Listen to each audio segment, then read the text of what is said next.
So ano ang purpose mo na magpa-hair follicle test ang lahat ng elected officials? Willing ako mag-volunteer na referee upang paano ba ang push-up? Ito ba? Kalahati lang yan eh. Buuin mo.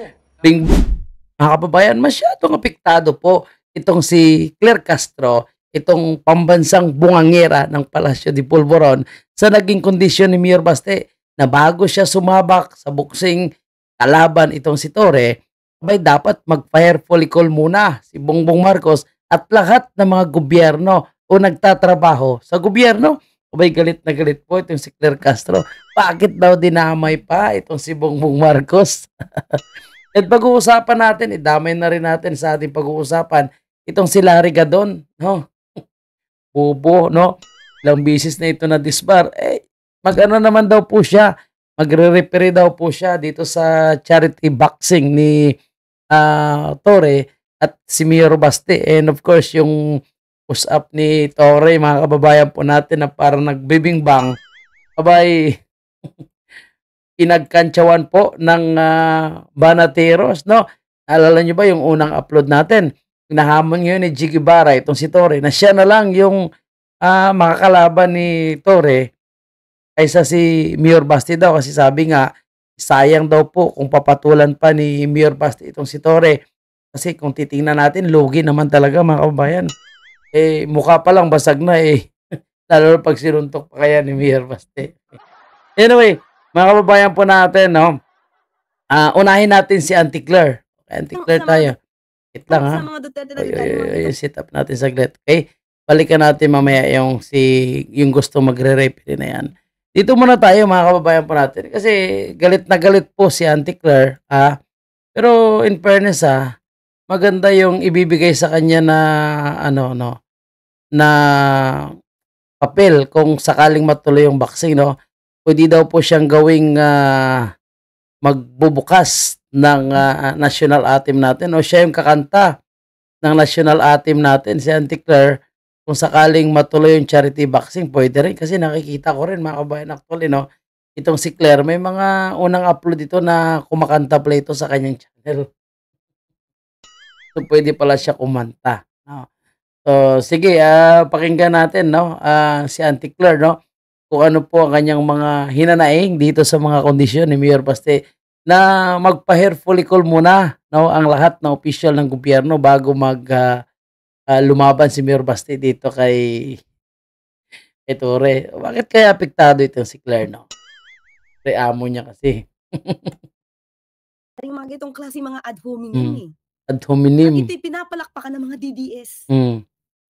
Diba? Bakit? Yung mga supporter nila, talagang inaangat pa sila na ganito.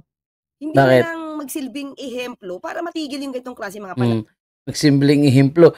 Ikaw nga palakpak ka sa 1% lang na binawas na taripa Binudol nga yung amo mong mambubudol. Tuwang-tuwa ka, di ba? So, no? Tapos ngayon, kung kami aasarin ni Baste itong si Torre at hamunin, masama kami, no? Galit na galit ka. Ikaw nga kinukonsente mo nga yung fake news, di ba? Yung kasinungalingan sa 5,500 flood control. O, paano pa yung drug-free barangays? Kinukonsente mo nga, di ba? Dapat ikaw yung nag-question yan.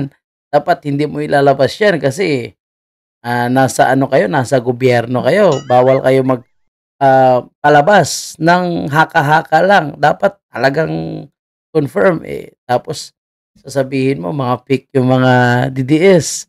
Kinukonsente yung hamon ni Mayor Baste. Yun naman talaga dapat Hindi mo ba alam kung anong pinaghuhugutan ni Mayor Baste kung bakit ganito siya magsalita kay Torre. And gano'n naman kasi wala namang ginagawa si Torre na maayos sa ating bansa PNP chief. Imagine mo, PNP chief ka. Ikaw dapat yung mag-promote ng peace and order. Dapat yung maximum tolerance. Dapat yung mga pulis, yun yung mas mahabang pasensya sa lahat ng mga empleyado ng gobyerno kasi sila yung tagatupad ng batas. Si Torre may initin ng ulo. Pero kinukonsente nyo, di ba? Ngayon si Mayor Baste, galit kayo sa kondisyon na magpa-hair follicle. Isama ka na rin. Di ba? Yun lang naman Pero tila nyo, kahit mga professional, may mga abogado, may mga Kilokas ng Abogado ka naman nga, kinukonsente mo nga si Bongbong eh. Eh bakit hindi mo encourage na mag-pair recall na lang? Para tapos na yung usapan. Ano pa? kuno na magaling sa mga lahat. Mm. May mga ano ba? May mga journalists, Mm. di ba? May mga may-ari ng survey firm. Mm. Pero Ang ina chismis. Pangalanan mo kasi yun ang tinutukoy mo. ito hindi nila kino-call out. Mm. Hindi itong klaseng ugali. Kung Bakit ikaw di mo kino-call out na sinabi ni Bongbong Marcos, no? Na yung new normal po natin is tanggapin na lang natin yung baha. At wala na tayong magagawa. Wala na tayong magagawa. Gusto mo lang talaga ng suntukan, bakit kailangan mo pa muna ng charity? Why? Tama naman. Anong mali? Sumusuntukan, bakit ka pa charity? Pagpapapil lang yan eh. Siyempre galit si Castro dyan. Hindi pwede mga ka-clear. Mm. Alam mo yung paghamon ng away. Bakit sinabi ba ni Mayor Basti na mag-away sila? Suntukan lang. Ano lang ba? Palabasan lang ng sama ng loob, day. Hindi ito legal eh. Hindi ito legal. Di naman sinabi ni Mayor Basti na away tayo. Sinabi niya, suntukan lang eh. Kaya nga ginawa, alam mo, yung pagdadala ni General Torre, na ito ay gawing sports, gagawing parang friendly competition, mga kapatid.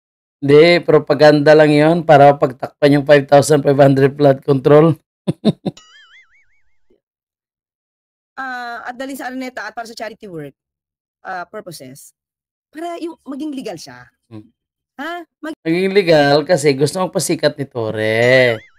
Gusto niya sit up si Mayor Basti. Di ba? Ano akala niya kay Mayor Basti? Tanga kagaya niya na basta-basta na lang papahuli sa kanyang bitag. Kailangan makasigurado si Mayor Basti. Hair follicle muna para makasigurado siya na yung kalaban niya ay hindi bangag. Maging legal siya. Ha?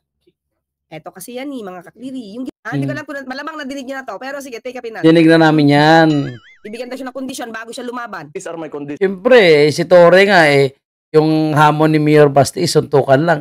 Si Torre, gusto niya na is boxing na, may 12 rounds na. O charity pa. Di ba, condition yan? Di ba, consider ang condition yan? Yung hamon ni Mayor Basti, suntukan lang naman eh.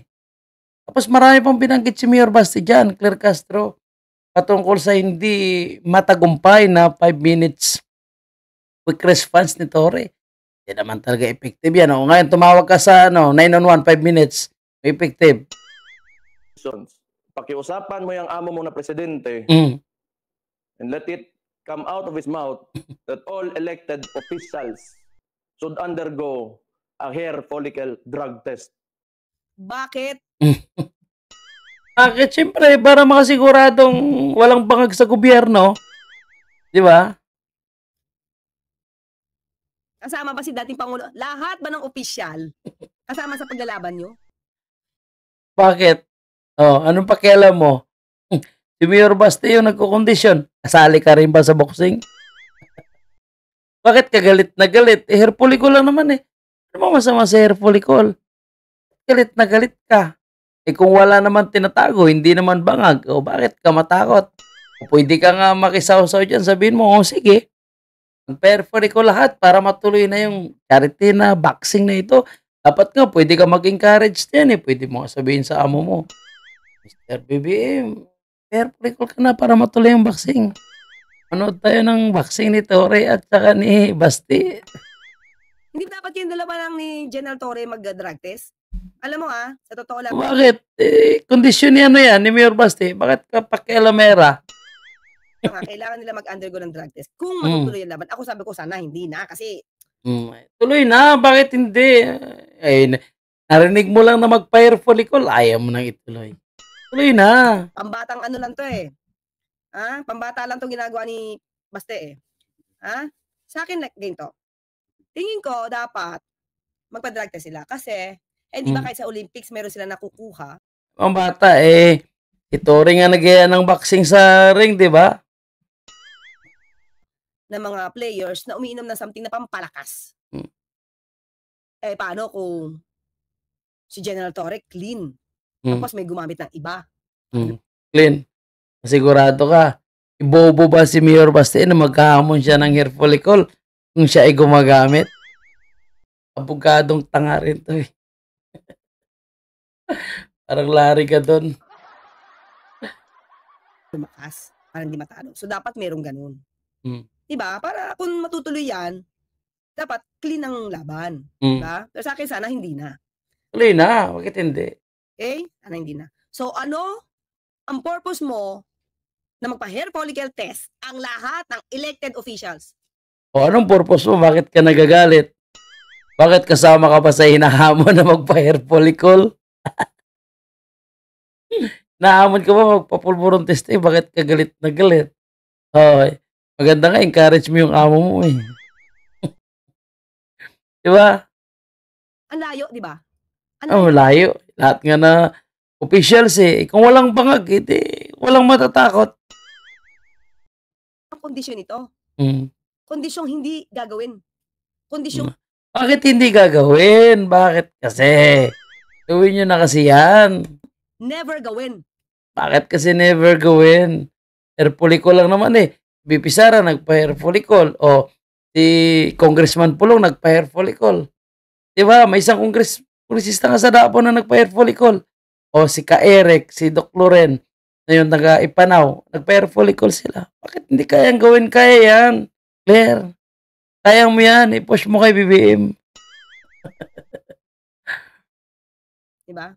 Mm. Kondisyong parang imposible. Imposible yan. Kaya mo yan. I-push mo. Walang imposible sa mundo. Mm. Mm.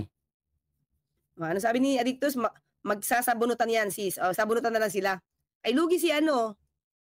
Baste. Teka, paano ba sila maiksi ang buko yun? O nga, no? Oh. Diba? Anong kahilingang ito? Anong kondisyon itong sinasabi mo, Mayor Baste? Napakadali lang kondisyon yan eh. Wala sa hulog eh. Ikaw wala sa hulog. Diba? Lutang ang dating. Mm. O, lutang yung amo mo. Dip. Lutang yung amo mo, yung dip. At tanggapin na lang daw po natin ngayon na wala tayong magagawa sa baha. New normal daw. Yan ang lutang. Dip. Ipunin ang tubig baha para magamit sa tag-init. O ang tanong, saan nating iipunin? Ipadala sa palasyo. Yun ang mga literal na lutang. 5,500 flood control. O nasaan? Yan ang talagang lutang na lutang sa baha. Mga tao ngayon. Hindi naman yung mga elected officials ang kalaban mo. Diba? Paano kung ang kondisyong ibigay sa'yo? Okay, sige. Diba? Wala nga. Lahat yan magpa-hair follicle test. O, pero lahat ng bank accounts nyo, labas nyo. O sige, sabihin mo kay Tore. Sabihin mo kay Tore, gusto niyang kondisyon na eh. Di latag niya. Ikaw, labas mo rin bank account mo. Bank account ni Bongbong Marcos. Mapupunta na naman ito sa confidential fund. Kurado, pupunta na naman ito sa confidential fund, mga kababayan. Layo na, di ba? Lumayo. Mm. Lahat ng ari-arian nyo, lahat ng bank accounts nyo. O, mag-waiver kayo. O, imuksing kayo ni VP Sara. Hindi mag-boxing ka rin. Yayain mo si VP Sara, boxing kayong dalawa. Tapos yan ang kondisyon mo. Ang ina, baka isang suntok ka lang ni VP Sara. Tumbling ka. Pang national atim ka lang, Claire Castro. Pati SALN. Labas nyo, pati yung ginasa sa confidential funds. Sabi ko nga sa inyo eh. Punta naman sa confidential fund. Labas nyo. O, paano? Paano? Anong paano? O, sabihin mo sa ate mo, ituloy ang impeachment trial. Wag na. O, tuloy naman. Bakit sinabi ba ni Sara na ayaw niya ituloy ang impeachment trial? Abogado niya yung nagpa-file. Diskarte ng abogado niya yan. Wag nang ipa-decision sa Supreme Court. Ba't nga ba galit na galit ka na hindi maitutuloy ang impeachment? Di ba sabi ng amo mo, ayaw niya ng impeachment? Bakit galit na galit ka talaga sa impeachment? Tuloy, dahil sa pagiging bungangera mo, nabibisto tuloy ang sinungaling mo na amo. dapat mag-testify na siya. O paano kung ganun? Okay, tuloy. Mas meron silang mga obligasyon dapat gawin dahil may mga resibo.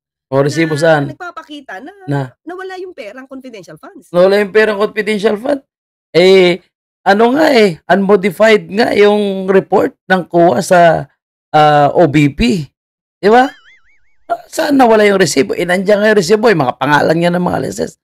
And ano naman, di ba? Pwede naman yung mga aliases sa report na confidential fund. And ano pa yung karapatan ni Claire Castro para sabihin na hindi legal? Kuha ba siya? Commission on Audit ka ba, Claire Castro? Anong karapatan mo na magsalita na illegal ang confidential fund ni Vice President Sara? Nahusgahan na ba yung confidential fund ni Vice President Sara? Inasuhan nyo ba si Vice President Sara sa kanyang confidential fund? Nagdeklara na ba yung korte na illegal yung kanyang confidential fund? Wala naman. O bakit pinapangunahan mo? Abogado ka pa naman. Tapos mahilig ka sa marites. Yung hair follicle nyo, wala. Ano wala? Mayroon. Alam mo lang wala, pero mayroon. Sabihin mo kamo, takot ka lang. Alam mo, Claire Castro Kausapin mo na yung amo mo, nakamo mag-hair follicle na siya.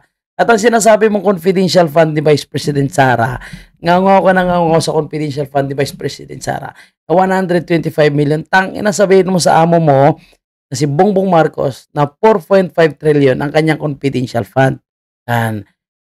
Ilabas niya yan. Magboluntaryong paimbestigahan. Sabihin mo sa Kongreso, na paimbestigahan din ang iba't ibang confidential fund para hindi kayo mahalata at hindi ka rin mahalata. No? Sinungaling yung amo mo na sinasabi niya na ayaw niya na ma-impeach si VP Sara. Ngayon, ikaw gigil na gigil. I-condition lang na hair follicle. Takot na takot ka Bakit ka natatakot? Anyway, ayan na natin yan si Claire Castro. No? Kasi hindi talaga mangyari yung hair follicle. No? Kasi ayaw talaga ng amo niya. Takot Diba? Tingnan mo. Pumunta ng Amerika, nilinis nga yung asawa Ngayon, malinis na. Good job. Congratulations. Napaamin nyo rin, no? Si Mrs. Dina Arroyo Tantoco, no? Yan na lang yung umamin. Inamin niya na lang lahat para malinis na. Anyway, punta tayo dito kay Larry Gadon, mga kababayan po natin. No? Ito nagbida-bida itong matandang si Gadon na ito, mga kababayan po natin. Na gusto niya daw po na siya ay mag-repere. Nako, kababayan, bawal po yung bobo dyan Bawal po sa repere, yung 2 bisis ka na, yun na na-disbar. Diba? Bobo pa naman ito Tapos ito, kakampi ito ni Tore, di ba? Mamaya, pag ito yung repere, no? Imbes na awatin niya, baka awakan niya yung ano-ano ni Basti dyan. Mukha pa lang na ito, hindi pagkatiwalaan, mga kababayan po natin, no? Anyway, pakinggan natin yung kanyang pagiging repere daw. Gawing charity fight. Kaya ako ay willing ako mag-volunteer na referee upang mabilis. Bawal bobo dyan, Gadon. Kailangan mabilis mag-isip. No, bawal yung pabudol-budol dyan. No, tangina, laki-laki ng sahod mo, wala kang ginagawa sa iyong departamento. 'Di ba? Advisor ka ng kahirapan, pero lalong lumala yung kahirapan. Di mo nga magawa yung trabaho mo ngayon, makikialam ka ba yan sa boxing na yan ni Tore at saka ni Mayor Basti? May ka nga, gurang ka. Umaawat sa kasali mang magkaroon na ng... Awat? Yung tuhod mo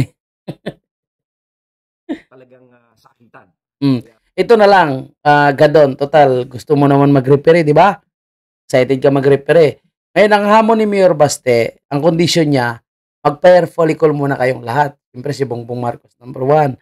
Sabihin muna kay Bongbong Marcos na mag-hair follicle daw, sabi ni Mayor Baste, para matuloy itong boxing na ito. Total, gusto mo na mag-repere, excited ka naman. Kausapin mo na si Bongbong. Kaya naman yung advisor niya, di ba? Ako ay mag-volunteer. Referee Larry Gadon. Ito, puntahan natin mga kababayan po natin itong mga banateros, no? Gigil na gigil kasi ito kay Tore dahil po sa ginawa kay Pastor Kibuloy. And sila rin, pinag-iinitan sila ni Tore nung nandun sila sa Kingdom of Jesus Christ. Ngayon, napansin din ng mga banateros, itong pag-push up ni Tore, napansin din natin to Nasabi ko, Ang ina pang bingbang ito. Bingbang na push up ito eh, di ba?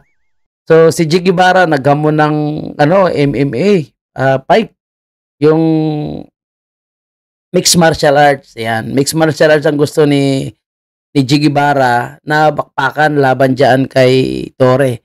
So ngayon napansin naman ni Coach Ole na yung push up ni Torre, tingnan nyo, nagkakwenta-kwenta mali. O ito, tuturuan siya ni Coach Ole kung paano po mag-push up na maayos. Ko magtanong kasi medyo nananaban ako.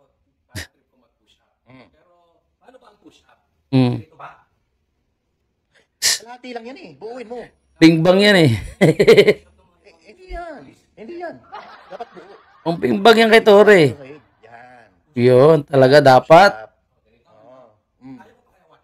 Kaya mo? Ay, galing, lakas. Kaya. Pala ni Coach Ole, mga kababayan, no? Hindi pwede. Hindi yan push up. Dapat nga, touch yung dibdib. Yun eh. Ito ay Oh, ayan, Torre. Tinuruan ka pa ni Coach Ole. Wala na si Torre. Iyabang lang ito, mga kababayan po natin. And ito, puntahan natin. Magaganda, no? Maganda yung, na to, yung concept na ito, mga kababayan natin. So, syempre, pag may mga ganyang klaseng event, may kakanta. So, ang national anthem natin, syempre, yung magaling kumanta, syempre, kailangan bungangera. Bungangera ng Palacio de Polvoron. Claire Castro yan. Sino mag-opening prayer? Ay, translator. Dito tayo. Hanapin natin kung sino yung prayer. Ay, ito. Malupit, mga kababayan po natin. So, pag-prayer naman ang pag-uusapan, kung matutuloy yung boxing, siyempre dapat pastor. Pastor na medyo manyakes. Pastor Abante. Dito, logi naman dito. Dapat hindi ito. Logi kung ito yung magiging judge, mga kababayan po natin. Matik, kahit talo si Torre, papanalunin yan. Si Judge Erwin Garcia. And sino pa yung nandyan? Yung mga roundler kaya, yung mga round girls. Translator. Patay tayo dito kay Dan Fernandez. Kasi mali-mali yung mga pagta-translate nito sigurado. Dito tayo sa inaabangan. Yung nag-iikot, yung may hawak ng placard. Round girls ata yung tawag dyan. Roundler ba yung tawag dyan? No? O ring girls ata ang tawag pala dyan. Ring girls, no? So, panalo mag-swimsuit dito. Pero palagay ko yung pak na pak talaga dito ay si De Lima. No? Mukhang sanay ito sumayaw, gumiling eh. Si Ma'am Shi kaya, hindi ko ma-imagine kung mag-swimsuit itong si Ma'am Shi. Lalo naman itong si Pardo. Anyway, mga kababayan po natin, abangan po natin yung matinding bakbakan na ito. Matuloy kaya ito. No? And kakasakaya kaya sila dito sa kondisyon ni Mayor Basti na magpapa-hair follicle sila bago yung bakbakan. Abangan natin. Abangan natin, mga kababayan po natin. And of course, bukas po yung ating comment section sa anuman ang inyong magiging komento sa ating video ito. No? Ano kaya masasabi nyo bakit masyadong apektado itong si bungangerang Claire Castro na tagapagsinungaling ng Palacio de Polvoron?